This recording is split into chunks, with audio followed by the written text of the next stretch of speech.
Bonjour chers amis, c'est notre 10e journée de confinement et je vous remercie d'être fidèles à ce rendez-vous. Je vous remercie aussi pour vos petits mots d'encouragement, ça fait plaisir à moi bien sûr, mais surtout aussi à toute mon équipe qui malgré les circonstances difficiles, est tout autour de moi pour que ces points puissent avoir lieu. Globalement, la situation d'Aurillac est calme, apaisée. Nous n'avons pas de grosses difficultés majeures. Je ferai le point tout à l'heure des circonstances particulières de sécurité, mais discussion avec Madame le Préfet comme avec Monsieur le Commissaire, aujourd'hui la ville d'Aurillac fait preuve d'un sens civique remarquable et qui permet d'envisager sereinement cette situation difficile et je vous en remercie. Premier point, point sanitaire. Donc le chiffre de l'ARS des cas positifs détectés est de 33, avec une progression de plus 2 cas par rapport au chiffre que j'avais annoncé hier. Nous ne sommes pas dans une progression forte, mais je mets toujours la même réserve, ce sont les cas positifs testés. Tout le monde n'est pas testé, il n'y a qu'une faible partie de la population qui est testée par rapport à des critères bien spécifiques définis, public fragile, femmes enceintes, professionnels de santé, il y a toute une liste de personnes qui sont susceptibles d'être testées, mais tout le monde ne l'est pas. Donc aujourd'hui, ce chiffre, il est simplement important pour voir si nous avons une progression sensible du nombre de cas positifs dans cette partie de la population.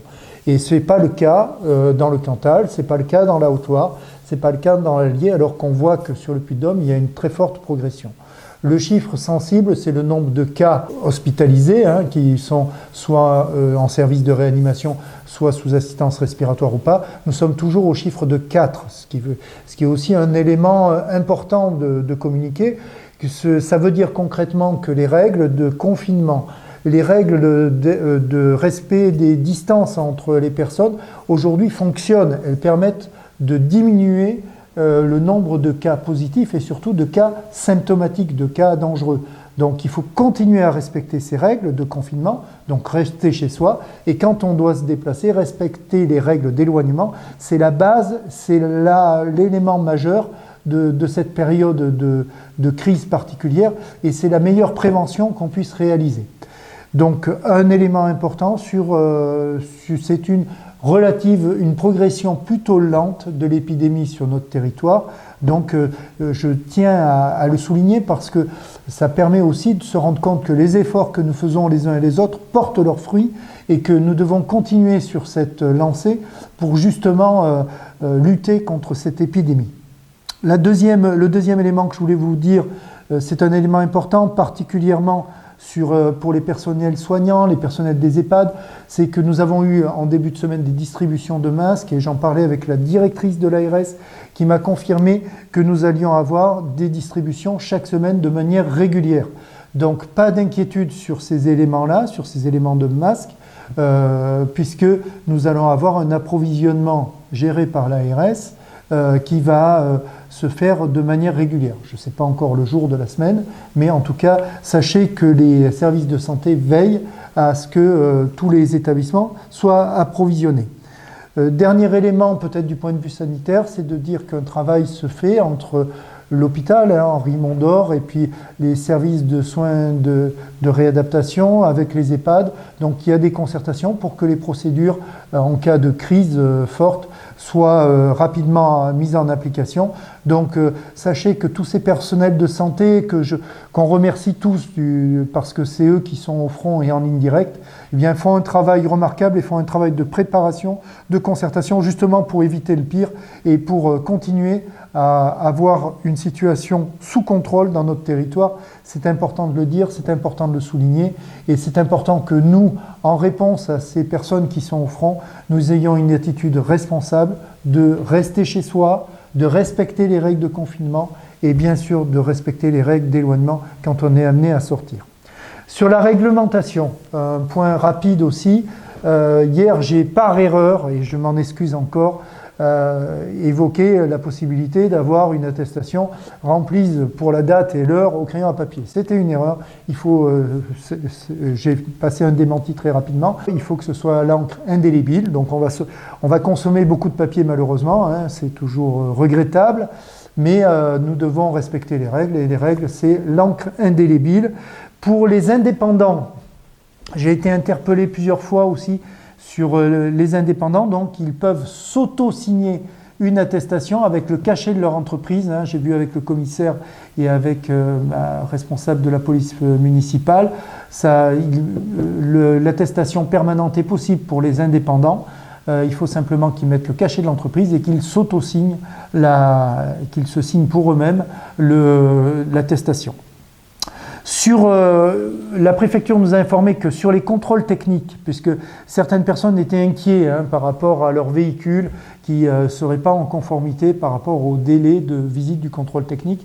Donc pour les particuliers, il y a une tolérance de 3 mois, donc ne soyez pas inquiets, ça peut attendre la sortie de la crise. Et pour les professionnels, il y a une tolérance simplement de 15 jours, puisqu'ils sont amenés parfois à avoir des véhicules qui pourraient être dangereux s'ils n'étaient pas conformes. Donc voilà sur ce point juridique. Sur la vie sociale, j'ai eu hier le président de la Chambre d'agriculture et nous avons rediscuté des conditions difficiles pour les agriculteurs et notamment les maraîchers pour assurer l'écoulement de leur production.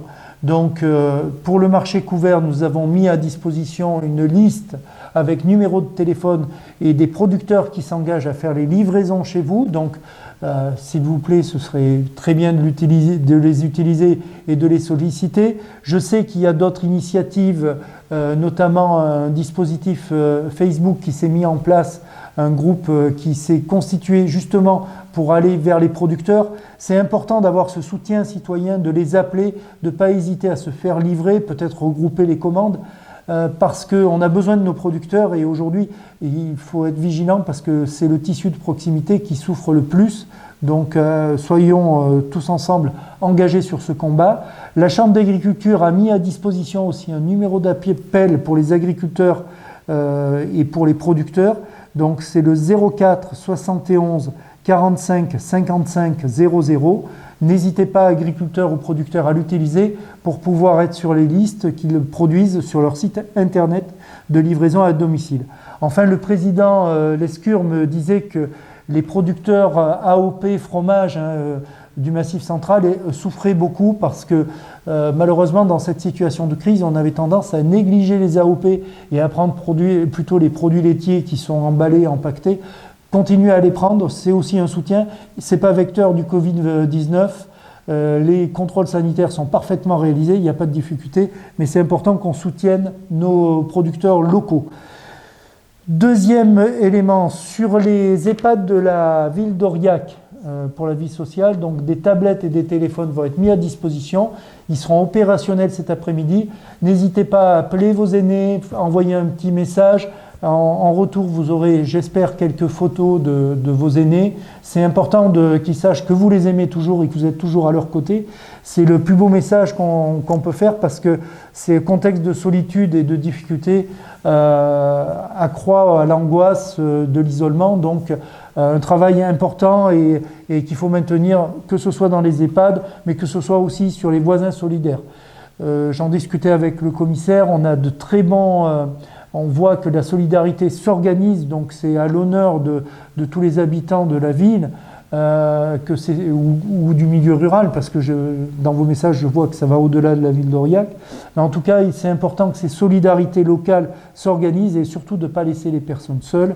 Donc n'hésitez pas, soyez des voisins solidaires, des voisins vigilants pour justement lutter contre la solitude ou parfois les réactions que peuvent avoir certains dans le cadre du confinement qui peuvent être des réactions parfois violentes.